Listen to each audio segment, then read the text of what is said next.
Well, here we are testing out the Smallrig S70, what could be a very worthy competitor to my current favourite Hollyland Lark M2S, which I've been using on the channel for a few months now. This could be rather interesting. We have the receiver at +10, we have the camera, the T30 Mark III at -22.5, and that is it. There'll be the usual limiter and bit of voice isolation in post, but that's it. There's a lot going on with this kit, and if you watch my video about the Hollyland Lark M2S, you'll have a fair idea what we are talking about. But we're going to look at this thing up close to see what you get for your money, and we'll throw up a bunch more samples.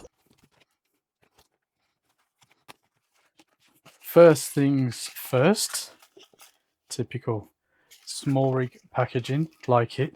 We have, I don't know what the official name for these are, but silicone case kit. I'm going to call them the covers.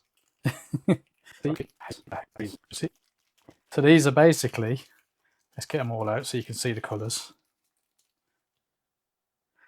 Covers for the mics, 2 whites, and the other colour. There's, interestingly, something's missing.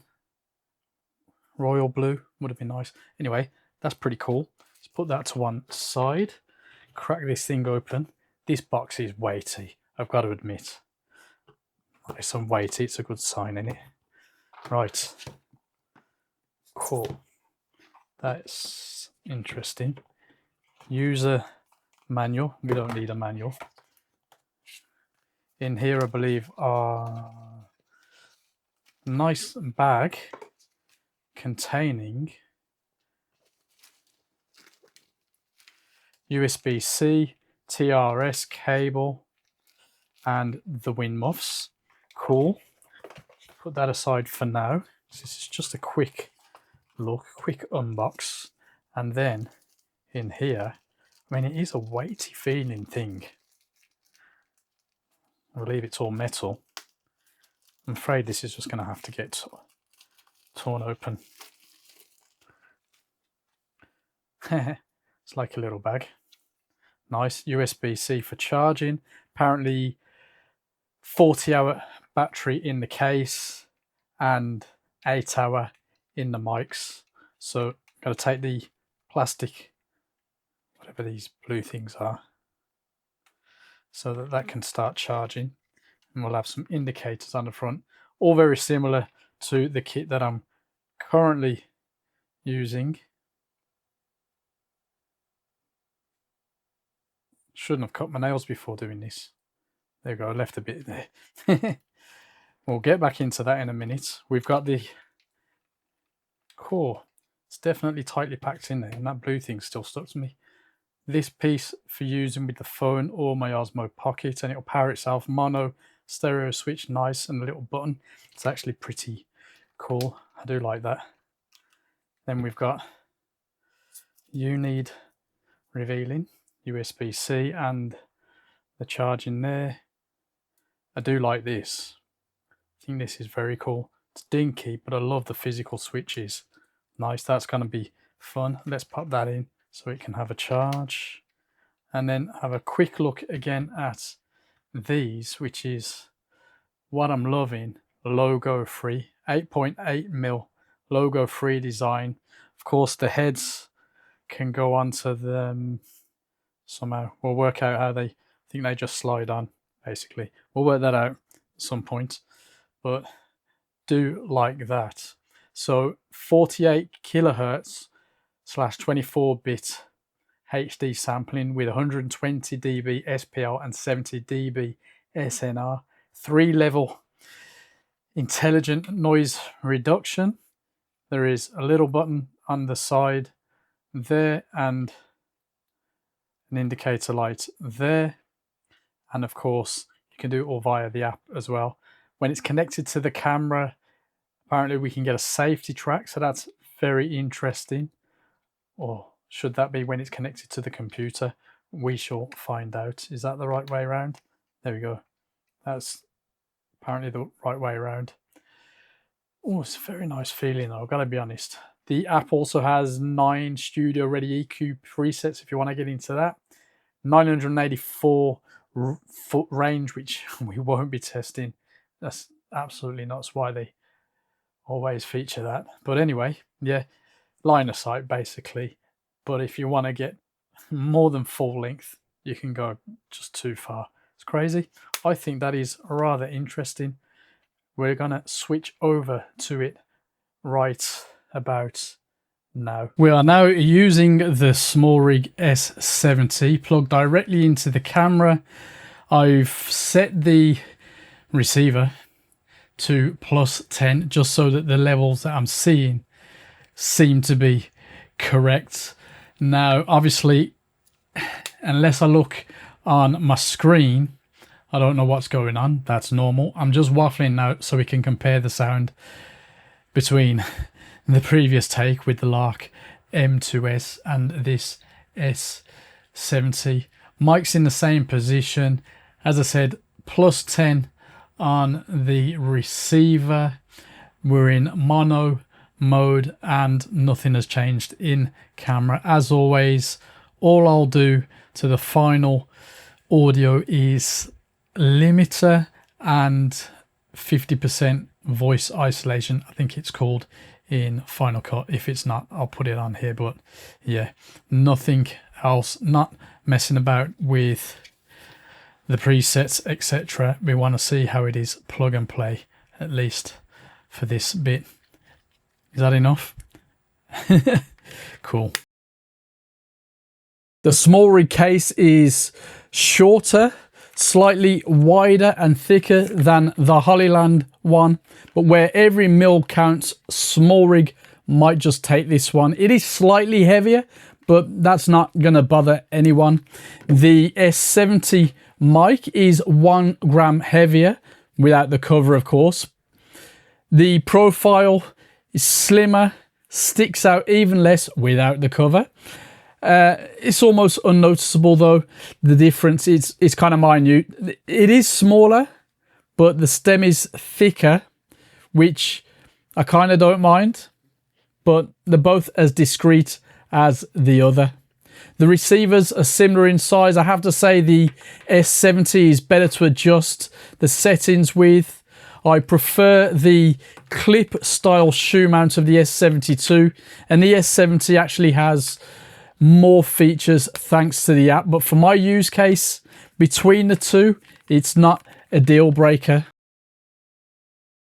Testing on my Osmo Pocket 3 now. The Osmo Pocket is set to -3 gain and the unit itself is set to 1. You can do that with a button on the unit. You can cycle through the 3 gain levels. I've just got it on 1 because according to the monitor that is fine. Now I'm not going to set any noise reduction to this because I'm going to press it here now, he says. Hold on. And I can see the green light on the unit plugged into my device. So this is with noise reduction. Of course, there's other things you can mess with, which we'll look at in the app section. How is that sounding? Although the window's just gone down a bit anyway. Right, let's do that again. Or you might have noticed, get off my face, it's stuck on my face, that I've used one of the covers. So it kind of blends in a bit better with my lovely shirt. Yeah, not bad. Dead easy, plug and play, which is what I'm all about when it comes to this kit. But yeah, there are a few other tweaks you can do, so maybe we'll look at that next. Let's have a little look at the app then. This is the screen you are greeted with. We can see TX1 is on the go. We've got the noise cancellation, we've got silent to mute, audio speaker, and then the noise level reduction. So I'm going to turn a fan on because otherwise this room is very silent. Hopefully you can hear that. And now we're going to go turn on noise cancellation. Strong noise cancellation is now on. Medium noise cancellation, well, noise reduction is now on. And weak is now on. So I'm going to go back to strong and then I'm going to turn it off. so we can hear what we were dealing with. Did you notice any difference? Let me turn the fan off. Hopefully that worked. And we'll have a look at the EQ now. So I'm going to turn it on. Here we go. Normal. This is how normal sounds. Normal, this is how it sounds. Full, this is how full sounds. It says 100%. I wonder if I hold it down. No, obviously it's 100%. It's full. Anyway, let's go over to bright. So let's hear how that sounds now. This is bright.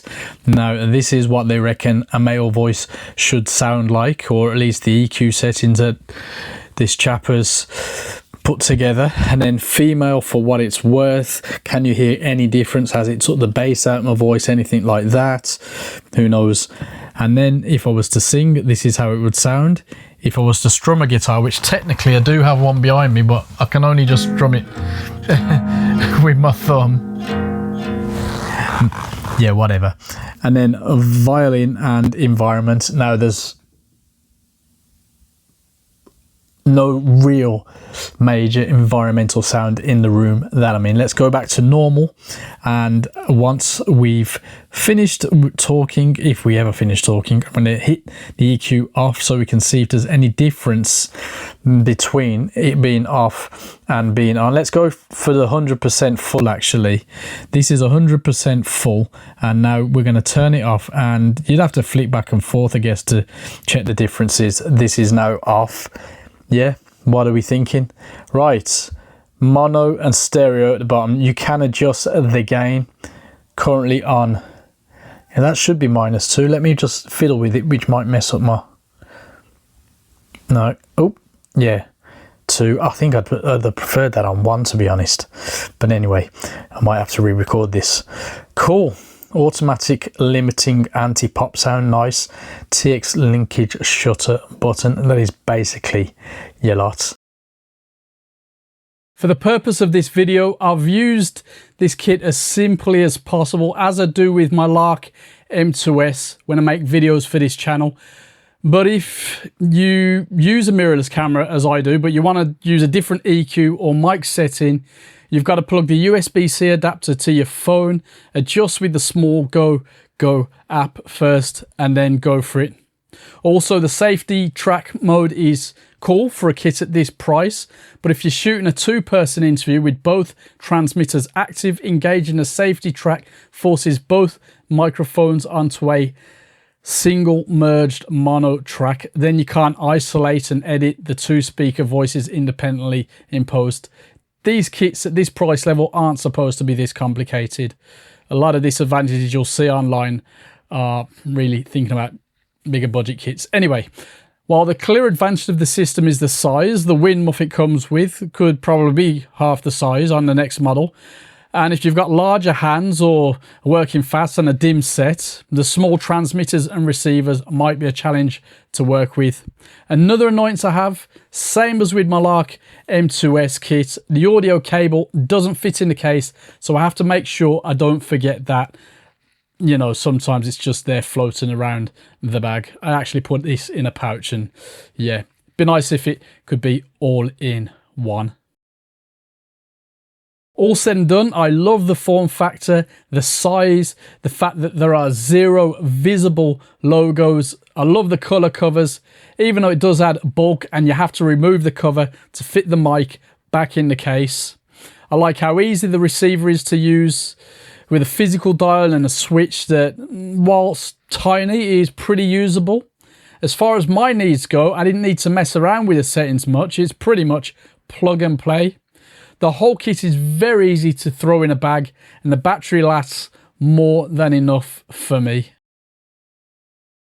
So is it going to compete then? Well, it's going for around £81.90 on Amazon at the point of recording, and I'd say that's a very decent buy, especially if you're trying to get better audio discreetly, not advertising companies with visible logos, and still having something very easy to use across different systems. So in my case, my cameras, my phone, my Osmo Pocket 3, my computer, the lot. Now, I think I'd happily buy this if I didn't already have the Lark M2S, but as I do, this can be my plan B kit. Maybe this can live in my kit bag for out and about, and my Lark M2S can stay on my shelf so I can use it mainly indoors. Why not?